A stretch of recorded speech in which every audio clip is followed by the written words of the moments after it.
In this story, we see that due to the spread of a deadly virus, the entire human race has turned into zombies. But these are not ordinary zombies. They are so fast that they can even catch a running airplane. Some are so intelligent that they can think beyond human understanding, while others can smell their targets from miles away. In this world surrounded by danger, only 2 humans are left alive. Will they survive or not?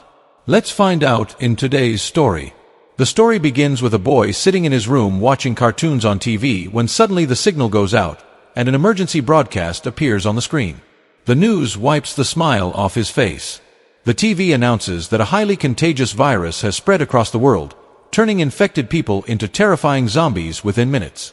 The virus spreads rapidly, and the entire world is already under its grip. The announcement urges anyone hearing the message to find a safe place immediately.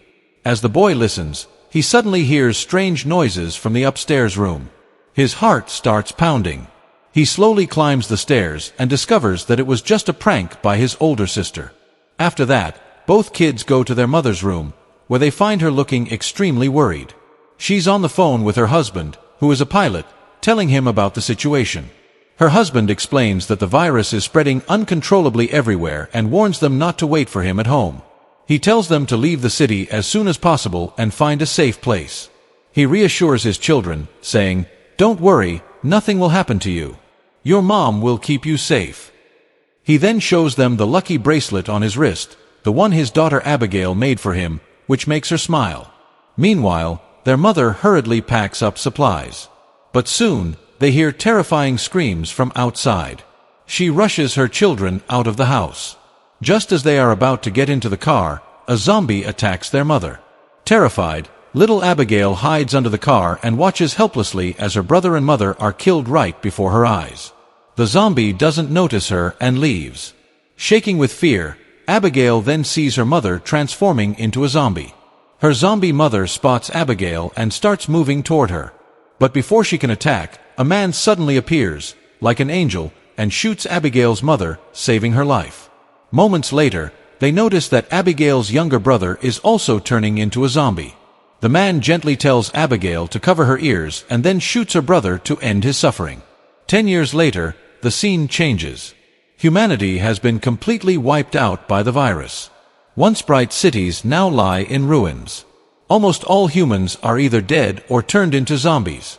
Only 2 survivors remain, Abigail, now grown up, and the man who saved her, named Jack. Since that tragic day, Jack has raised Abigail like his own daughter and trained her to fight and survive against zombies. If it weren't for Jack, Abigail would have died long ago. She respects him deeply and considers him her father. After living in the wilderness for years, Abigail starts to feel extremely lonely. Her biggest wish is to find a human settlement, a place where she can live among people again. But Jack prefers isolation. He doesn't trust anyone. One night, while they are camping in the forest, Jack hears a strange noise. He quietly steps out of the tent, and suddenly, a zombie attacks him. Jack quickly fires several shots and kills it. Abigail rushes out to help. With 10 years of survival experience, both know that zombies often move in packs. Realizing more could be nearby, they decide to escape immediately. They mount their horses and ride off. Suddenly, their horses start to neigh nervously, a sure sign of danger. They look around and spot a jeep overturned in the distance, surrounded by zombies. Inside, a man is desperately trying to protect himself. Since there are so few humans left in the world, Jack and Abigail know they must save him. Jack also wants to test Abigail's aim and combat skills. He turns to her and says, "You'll be the one to save that man. I want to see if you're truly ready." He tells her calmly, "Take a deep breath and hit your target." Then Jack tells her to take the shot. But in her haste, Abigail fires too quickly, and the bullet hits not only the zombie but also the survivor they were trying to save. Seeing this, Jack gets very angry at her mistake. Both of them rush to the injured man and realize that he won't survive.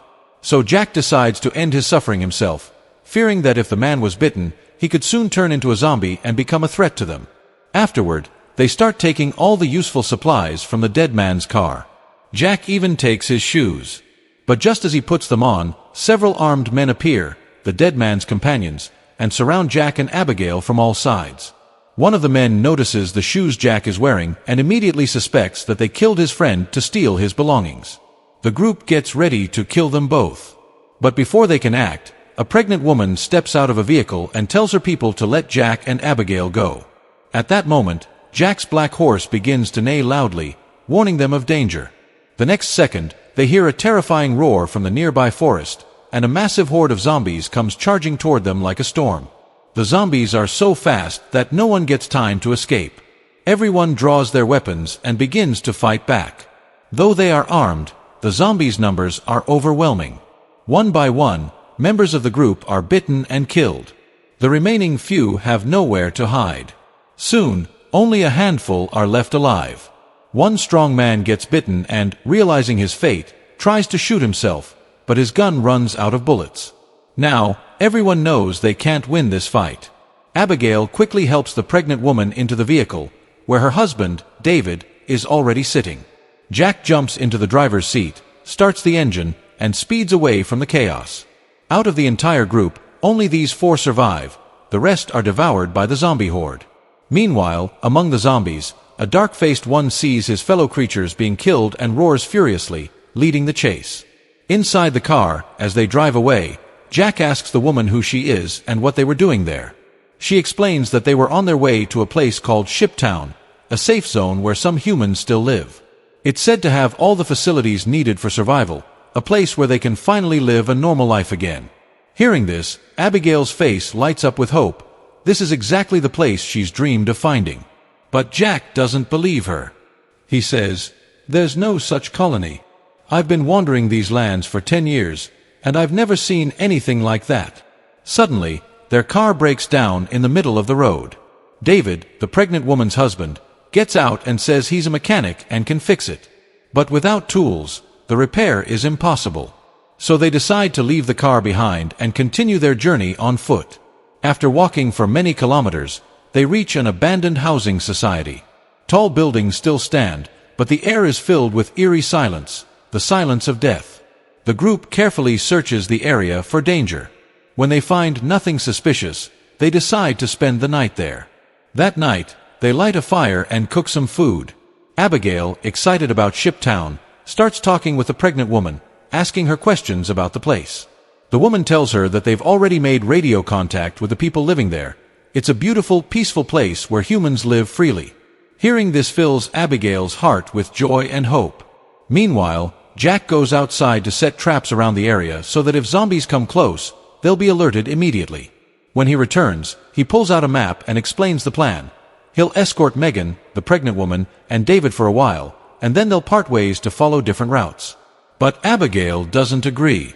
She argues with Jack, saying, "David can't protect his pregnant wife alone. We should stay with them until they reach Shiptown safely."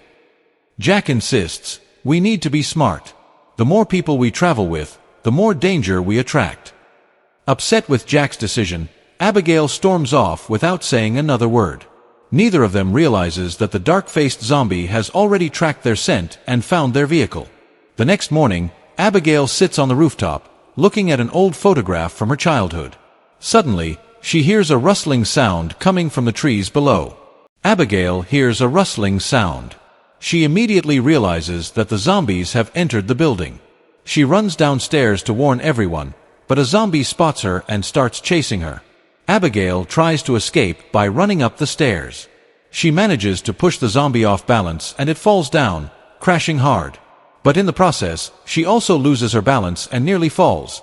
Just in time, Jack appears and grabs her, saving her from falling.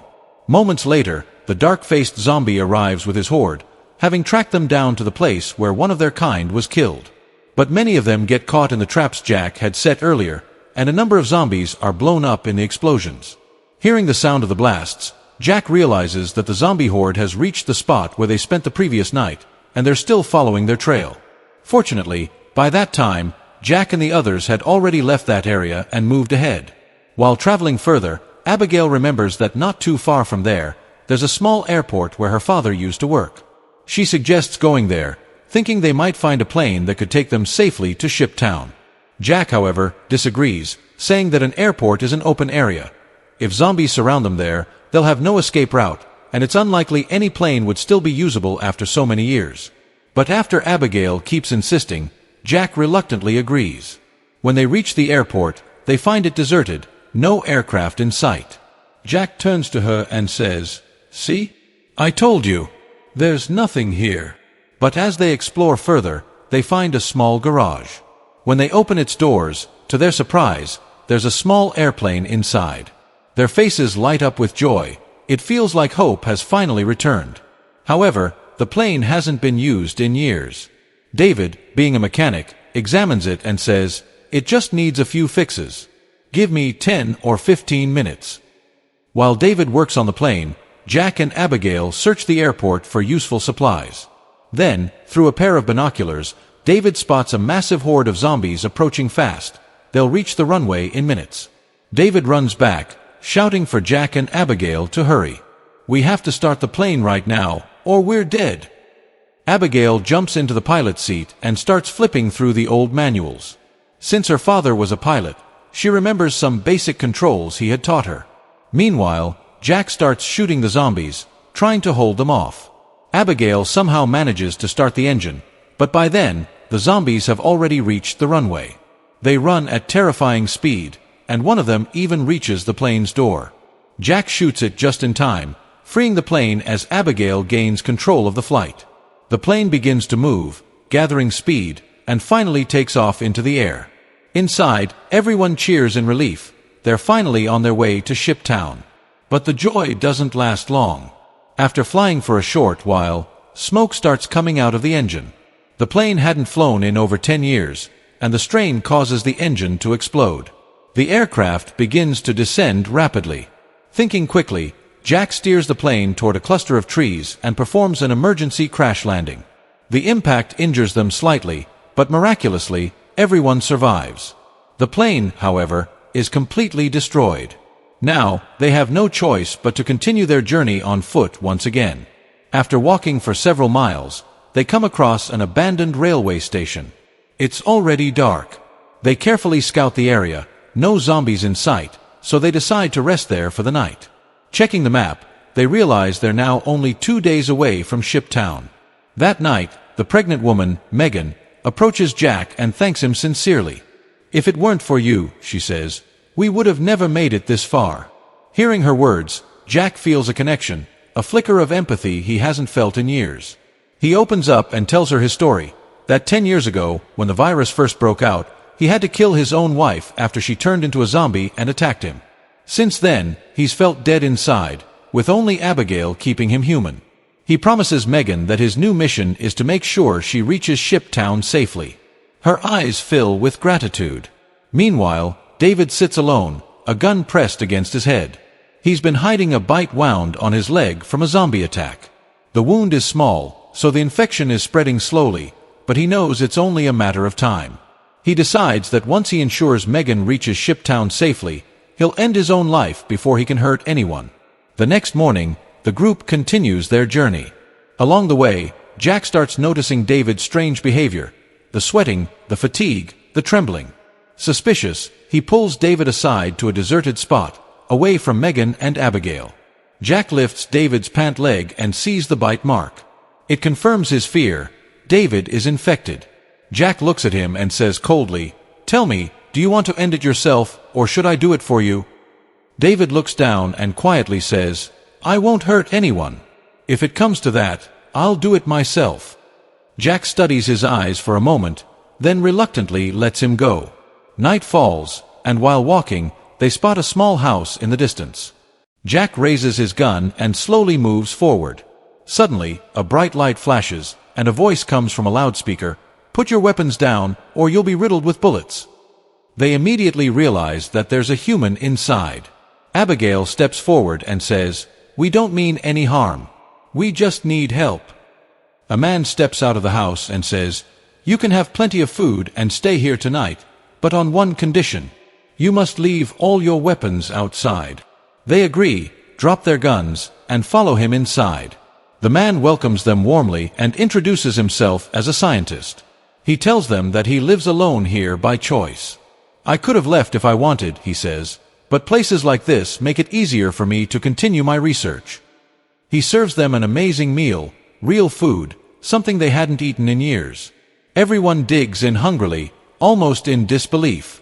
After dinner, the scientist brings out drinks, and for the first time in a long while, they feel relaxed and happy. But as the scientist continues to talk, his words start sounding strange. He says, "This virus, yes, it's terrible, but in a way, it's also evolution. The weak will die out, and only the strong will survive, as zombies. Zombies live not for progress, but for survival. They are the next rulers of this world." Hearing this, everyone becomes uneasy. Meanwhile, David starts feeling very sick and goes to the bathroom. Looking in the mirror, he sees that the virus has completely taken over his body. When he returns to the hall, he sees Jack and the others lying unconscious. The scientist had drugged their drinks. Seeing this, David charges at the scientist, but the man presses a button on a small device in his hand. David immediately collapses, his strength drained. The scientist smirks and says, "I've spent years building this. With this device, I can go anywhere in the world. No zombie can harm me. I can even control them. Soon, I'll be the king of the new world." The device had indeed given him the power to control zombies. After saying this, the scientist knocks David out. When David regains consciousness, he finds himself and the others tied up. The scientist now plans to experiment on them. Then, with a twisted smile, he says, "Would you like to meet my wife?" He opens a cage, revealing that his wife is a zombie, one he keeps locked up and feeds with humans. It was through his experiments on her that he created the device. When the scientist opens the cage, his zombie wife attacks him first. He manages to regain control using the device and orders her to attack Jack instead. She lunges at Jack, but he kicks her away. Suddenly, David, fueled by the virus's strength, breaks free from the ropes and frees everyone else. The scientist realizes he's in danger and flees. The group quickly gathers their belongings and runs outside, where they find the scientist's car. They jump in and speed into the forest. But the scientist isn't done. He uses his device to control a massive horde of zombies and send them after the group. Jack drives as fast as he can, leaving the zombies far behind. Unfortunately, the road ahead is blocked, forcing them to continue on foot. Before long, the zombies catch up. David knows he doesn't have much time left. He'll turn into one soon. He tells the others to keep moving and decides to stay back to hold the zombies off. His wife cries, refusing to leave him, but David says, "You have to live, for our baby. This is the only way." He fights bravely, holding off the zombies for as long as he can, giving his friends a chance to escape. Eventually, a zombie overpowers and kills him. Jack carries Megan in his arms and pushes forward. Finally, they reach the human settlement, Ship Town. Abigail screams for help as zombies chase them from behind. Guards on a tower spot them and begin shooting the zombies, covering their path. Soon, a rescue boat arrives, and the three of them manage to get on board and reach the safety of Ship Town. The dark-faced zombie leader stops his horde from advancing further. They can't cross the water. Inside Ship Town, Megan's labor begins, and doctors rush her to the hospital.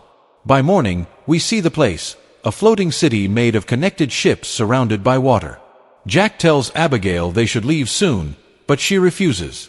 She loves being among people again. They argue fiercely. Just then, a doctor arrives with bad news. Megan has given birth to a baby girl, but she's lost too much blood and might not survive. Jack rushes to her room. Megan, weak and pale, hands him her baby, asking him to raise her just like he did with Abigail. Jack, moved to tears, agrees. Meanwhile, Abigail is enjoying herself with a handsome young man, amazed to see so many people laughing, drinking, and dancing, something she thought was gone forever. Her desire to stay grows stronger. But when she secretly follows the man into a cabin, she discovers it's filled with wires, explosives, and a wireless detonator.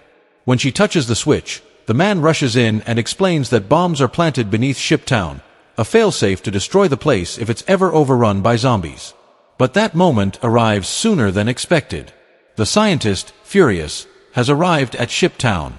Seeing how many zombies have been killed, he's enraged. Using his device, he takes control of the dark-faced zombie king once again. With his command, zombies swarm through the water and climb onto the ships, launching a brutal attack. Chaos erupts. Many people are killed. Jack hears the news and rushes to find Abigail. Fighting through zombies, he finally reaches her.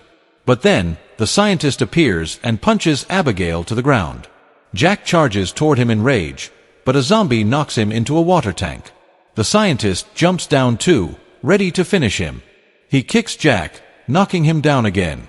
Realizing he can't win in a fair fight, Jack grabs the scientist's arm and smashes the control device against the wall, destroying it.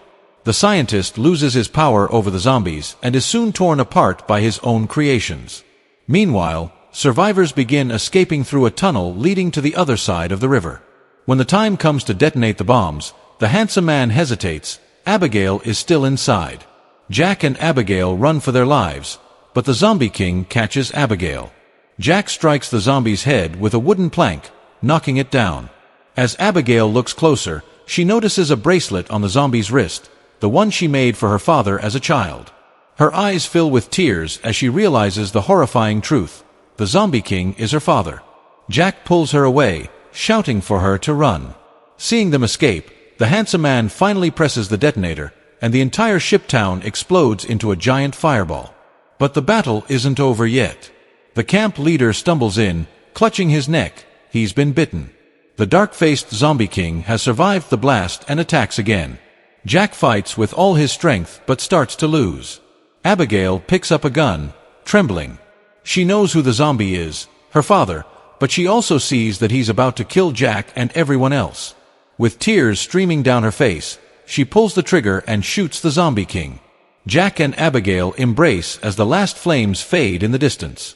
Together with the remaining survivors, they look out toward the endless sea and a quiet, deserted island on the horizon. That's where they decide to start a new human settlement, a new beginning for mankind. And that's where this story ends.